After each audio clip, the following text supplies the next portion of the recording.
Jebeno, eto kako. Šta kaže, jel znate sve podatke protiv koga se borite i sve to?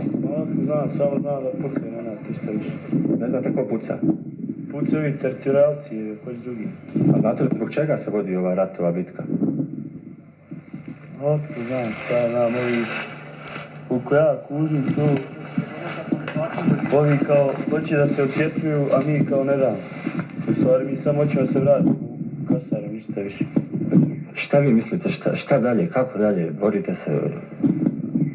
Šta ima da mislim, samo živ da ostane, jer je... sam došao u vojci.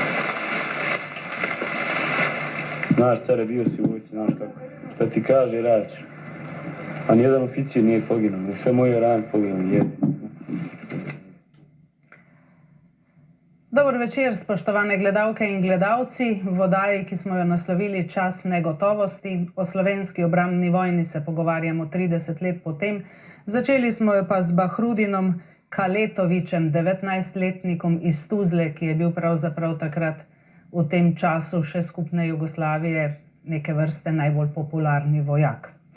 Danes imamo v studiu 4 goste, na tej desni strani člana vojaškega kabineta, vojnega kabineta, gospoda Jelka Kacina in gospoda Igorja Bavčarja. Ta vojni kabinet je nastal 27. junija, v njem pa so bili še gospodje Rupel, Peterle in gospod Janko, pa mislim, da tudi Max Bastl. Dober večer obema. Večer. In na tej desni strani, oziroma levi, gospod Janez Čadež. Zdaj, če bom rekla direktor televizije, vem, nekakšna drugačna struktura je bila v tistem času, ampak vendarle bili ste v samem vrhu naše organizacije. In pa gospod Alojz Kovšca, vi ste bili pa pravzaprav končali ste vojaško akademijo leta 1988, potem pa 27.6. dan potem, ko smo razglasili samostojno Slovenijo, prišli na Kresijo in se postavili na razpolago teritorijalni obrambi Slovenije s svojim osebnim orožjem. Tako, tukaj smo v tej oddaji in za začetek kar eno vprašanje. Oni so se hoteli odcepiti, mi in pa tega nismo dovolili. Kaj je bilo pravzaprav večje presenečenje? Da nam oni tega niso dovolili in so šli s tanki na slovenske ulice in ceste, ali to, da je ena, kot so takrat rekli, najmočnejših armad v Evropi, jugoslovanska armada, odšla čez 4 mesece sklonjenih glav z kovčkom, ki so ga vlekli na tisto ladjo Venus, v bistvu gola in bosa iz Slovenije. Gospod Kacin. Mislim, da je zdaj že prav, ko poznamo vsa zgodovinska dejstva, da povemo, saj tako je ob enem od obiskov Lojzeta Peterleta, kjer sem sodeloval v Beogradu, jasno povedal Marković, bil pritisk JLA vse večji in večji in zahtevali so uvedbo izrednega stanja. Odločili so se, da bodo ukrepali, da bodo rešili, kar se rešiti da bodo izvršili vojaški udar. To bi se moralo zgoditi marca, pa se ni zgodilo, ker niso imeli potrebne podpore na vzhodu, ne na zahodu. Cel zahod je razumel, da ni primerno, da Jugoslavija razpada. Bali so se razpada Sovjetske zveze, bali so se stanja v Rdeči armadi z vsem tistim jedrskim orožjem in nikogar ni bilo, ki bi podpiral samostojnost Slovenije.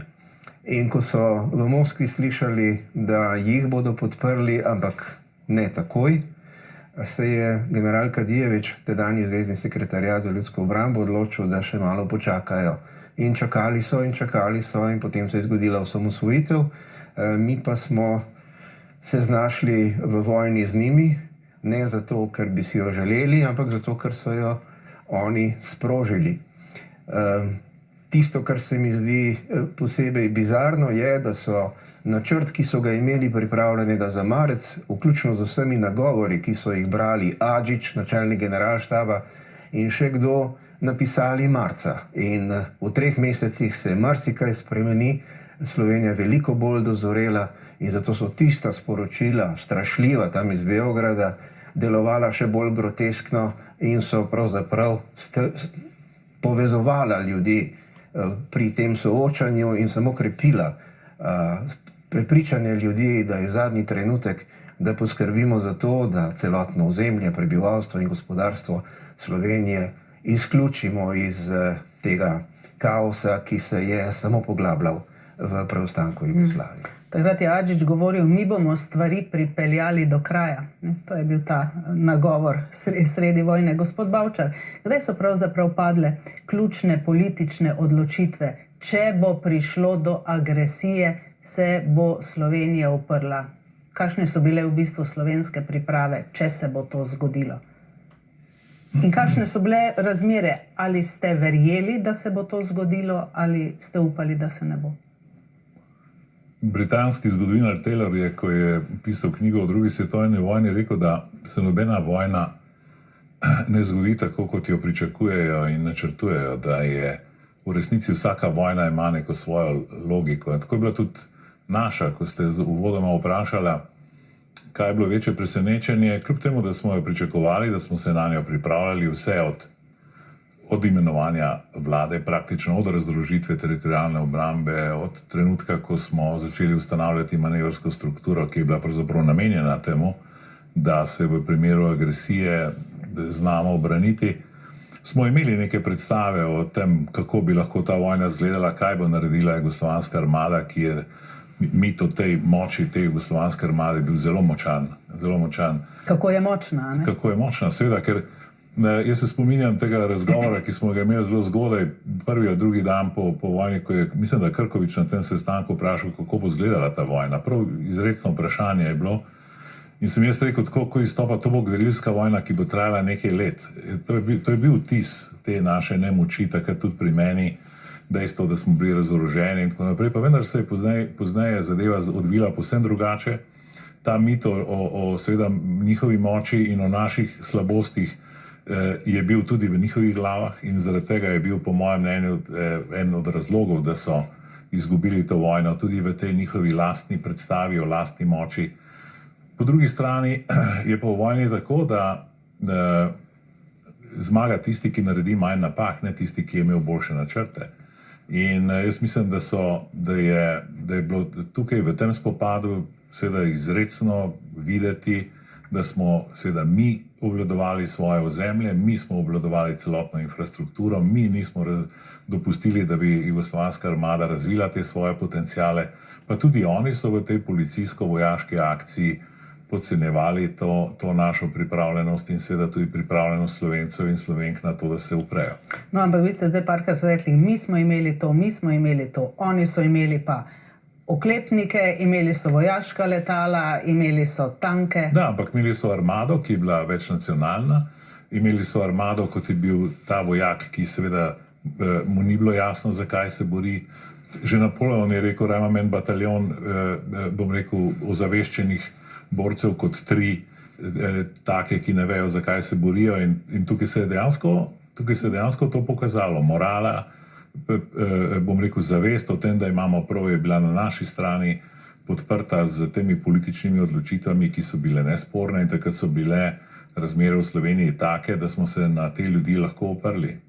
Gospod Kovšca, vi ste nekako imeli zelo dobro poznavanje o jugoslovanski armadi, nenazadnje ste se šolali v njej, potem ste pa tistega 27. prišli na Kresijo in rekli, zdaj bom pa jaz tukaj teritorialni obrambi pomagal, če me rabi. Kakšno mnenje ste si ustvarili o enih in o drugih in kako ste videli njun spopad? No, jaz sem o tem, da se bomo spopadli, govoril že leta 1988, pa me ni nihče poslušal. Imeli so me za malo čudnega. Dejansko je jugoslovanska ljudska armada enote, ki so bile razporejene na ključnih prostorih Jugoslavije, popolnjevala z zvestimi kadri in menjala častnike. Nacionalno se je homogenizirala. Miloševićev, pa ne samo Miloševićev, ampak veliko srbski vpliv se je takrat že med operativnimi častniki dobro čutil. Tudi moji kolegi, ki so zaključevali vojaško akademijo, so bili razporejani po nekem zelo zanimivem ključu.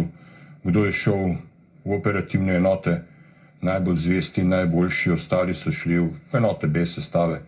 To je bilo že takrat čuti, da se nekdo na nekaj pripravlja.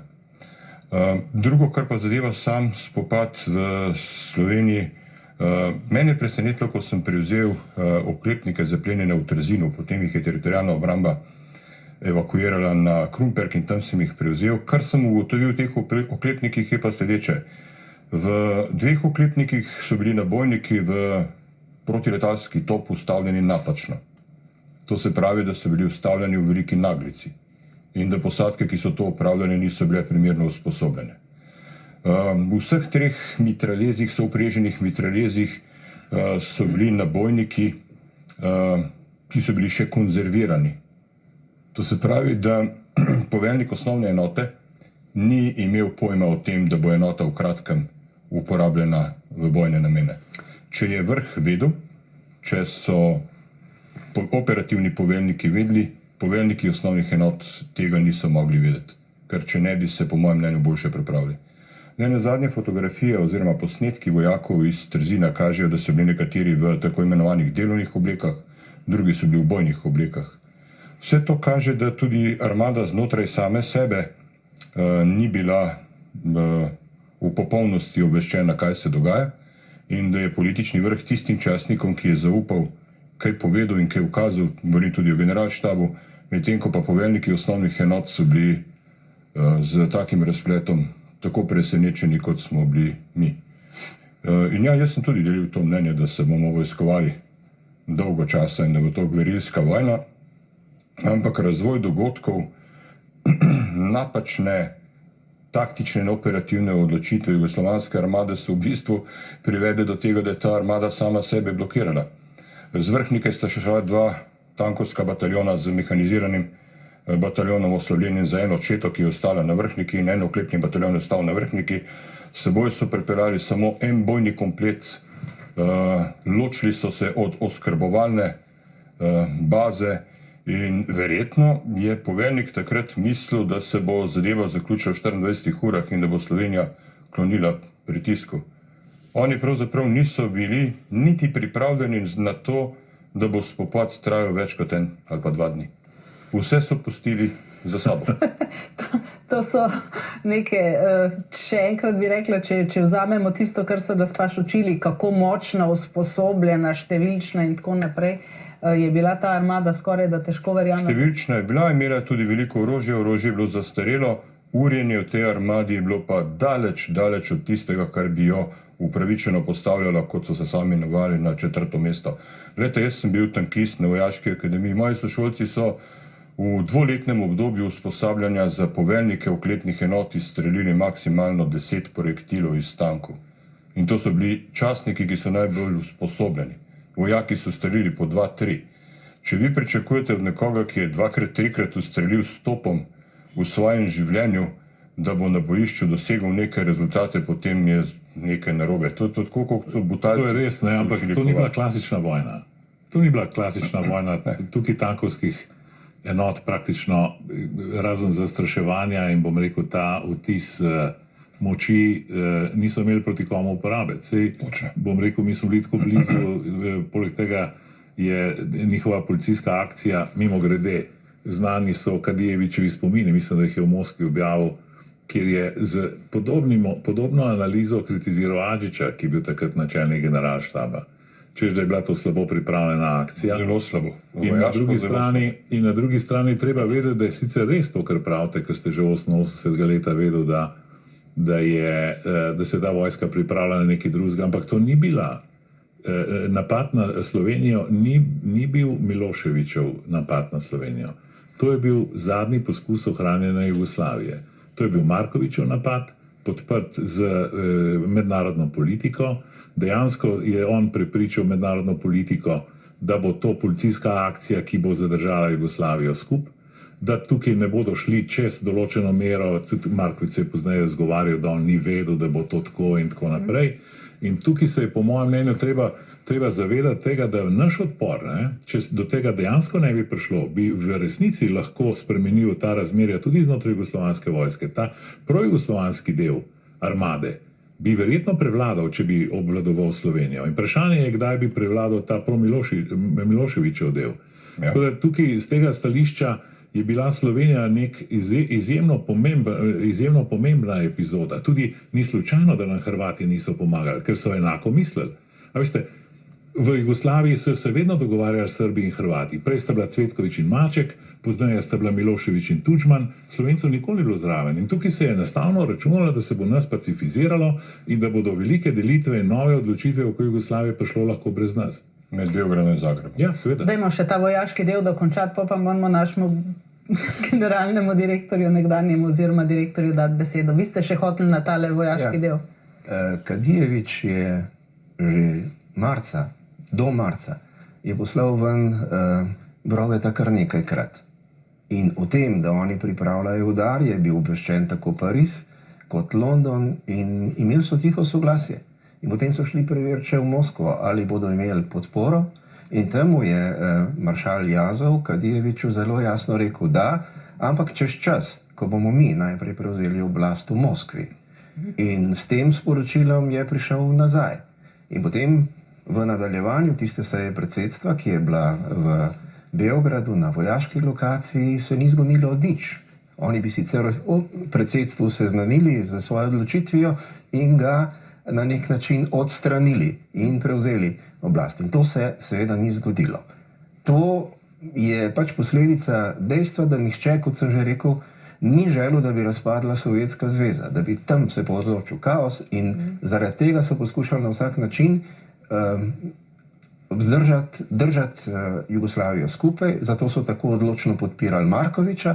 Marković je bil prepričan, da je cel Zahod za njim, JLA pa je bila potem tako agresivna tudi v vseh tistih poskusih, kar se je zgodilo v Mariboru, v Pekrah, ko je ugrabila podpolkovnika Miloševića in stotnika Ozmeca in pri vseh akcijah, ki so potem sledile. Oni so bili prepričani, da se bodo zapeljali do meje, mi se bomo pa razleteli in potem bodo na podlagi discipliniranja Slovenije lahko preprečili nadaljni razvoj, kajti obstoj Jugoslavije je bilo bistvo in podlaga za preživetje JLA, ker sicer JLA in vsi privilegiji, ki so jih imeli in njena vloga v tem sistemu, izgine čez noč. No, ampak ko govorimo o teh podporah, mora biti samo še stavek. Ne? Vemo, ko je ameriški zunani minister James Baker prišel par dni pred osamosvojitvijo v Beograd, ne, smo mi vsi zavrteli tisti posnetek, ne, mi ne bomo tolerirali nobenih enostranskih dejanj Slovenije in Hrvaške. Skratka, prišel je povedati, da nas svet ne podpira. Ampak tisto, kar je pa povedal, pa sicer nimamo posnetka, je pa bilo tudi, kakor tudi ne bomo tolerirali nobenega nasilja nad tema dvema republikama. Ja, so ga. In dejansko ne bi NATO interveniral in ne bi Zahod interveniral, če bi nas zlomili. In to je bila velika iluzija o tem, da bi... Kakšno je bilo stališče NATO? Ker nekje smo brali, da spomladi je imel NATO... ni bilo nič drugačen od Bakerja. Sej Baker je ključen steber tega NATO in tudi v Evropi praktično nobena velika evropska država, ne nazadnje takrat so bili na oblasti socialisti, večinoma v evropskih državah, ni bila naklonjena slovenskemu osamosvajanju. In bom rekel, tukaj računati na to, da bi se nekaj zgodilo v primeru, da mi ne bi zmogli sami, je iluzorno. Nikoli. Govorilo se o nekih 5000 vojakih francoskih, ki naj bi odrezali Slovenijo. Nobenih vojakov ni bilo. Ni jih bilo niti leta 1945, niti jih ni bilo potem leta 1991 in nikoli jih ni bilo. Glejte, za ilustracijo. Mesec dni pred osamosvojitvijo smo leteli v Zagreb. Minister za notranje zadeve, oziroma sekretar za notranje zadeve, sekretar za obrambo, jaz kot sekretar za informiranje, pa moj namestnik gospod Rogl. In bili smo na 2 različnih lokacijah, ma ni bilo pol ure, sta me minister že klicala, da se stvari zapletajo, naj pridem tja. In Igor je prinesel načrt vzpostavitve kontrolnih točk na meji s Hrvaško. Hrvaška tega načrta ni imela. Oni sploh niso razmišljali o tem, da bi vzpostavili mejo s Slovenijo in potem so celo zgodbo ponovili še pred menoj. In lahko vam povem, da smo se Zelo mučni pogovori so bili z tedanjim sekretarjem za notranje zadeve Bolkovcem, ki je trdil, da ne morejo vzpostaviti meje, ker nimajo carine in tako naprej.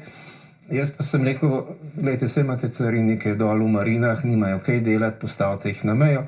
Medtem ko mi je Špegel takrat na dolgo razlagal, kako bo to zbor Narodne garde, da bodo vojsko postavili na novo. Jaz sem mu pa razlagal, če pač mislijo, da struktura vojske ni primerna, dajte zamenjati samo poveljniški kader, pa enote, ki jih imate, uporabite. Ne, oni so šli vse delati od začetka in po tem obisku je bilo jasno, da ne bo nobene pomoči. Da bomo ostali popolnoma. Hrvaška je še zanimiva zgodba. Izvolite, gospod Čadež, nacionalna televizija in radio se je pripravljala na to? No, začelo se je tako, da smo kompletna posadka takrat na RTV-ju prišli 3 mesece pred vsemi temi dogodki, mislim, našo osamosvojitvijo na vodilna mesta v hiši, ne. Generalni direktor je Rovšek, potem Franček Rudolf na radio, potem je Borut Šuklej prišel k meni na televizijo, pa za glavnega urednika, malo drugačno vodenje je bilo, ne. In mi smo bili podjetje, torej kot vsa druga podjetja, mi smo imeli svoj obrambni načrt, smo ga pripravljali, ko smo vse to spremljali in videli. Jaz sem bil tudi že prej v Lesnini, sem tudi imel kot vodja obrambnih načrtov in seveda smo vse to gledali in se pripravljali, seveda spremljali kot novinarji. In vedeli smo pa nekaj, kar je že Igor prej omenil. Napoleon je 7. silo besedo uporabil, da ima 7. silo v Evropi, ne? Ko je šel s svojimi 6 armadami.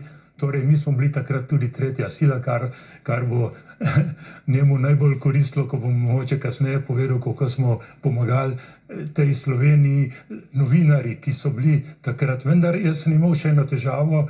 1100 zaposlenih je bilo takrat treba tudi na nek način paziti na njih. Veste, ko vojak pade, je pač bila žrtev, ne. Hudo je pa, če tebi pade novinar, če ti pade snemalec in tako naprej. Torej, imeli smo dosti zahtevno nalogo ob spremljanju vseh teh dogodkov. Vendar mislim, da smo jih zelo dobro spremljali do tistega dneva, ko se je razglasila naša neodvisnost. Seveda, to bo mogoče kasneje, kako je bilo tisto jutro. Jaz sem ob 4:15, jaz nisem šel na proslavo, ampak sem vedel, da se nekaj dogaja, so bili že prvi premiki in sem ob 4:15 sem šel od doma iz Počmarne gore, sem rabil pol ure, da sem se prebil mimo barikad in smo se v Kompasovih garažah dobili vodstvo, nismo upali v hišo, ker nismo vedeli, kaj se dogaja in takrat smo poslali potem snemalce naokrog in ob 7:15 mi je s pomočjo policijskega šefa Čelika mi je prvi policist pripeljal prvi posnetek z Vrhnike, drugi posnetek je prišel iz Brnika do Tacna in smo dobili, tam je snemalec vzel moped od policije in prišel v Ljubljano in smo ob 7:15, torej ko je Adžič popil prvo kavo, smo mi svet objavili, da je vojna se začela v Sloveniji. Torej, oni niso mogli zanikati vojne, ampak se je začela vojna, ne. To je en tak. Smol sem pa še en večji problem, tako kot so se oni pripravljali. Recimo, samo ena primerjava, imeli smo 3 reportažne avtomobile, pred 5 leti so 3 reportažni avtomobili stali 10 milijonov evrov.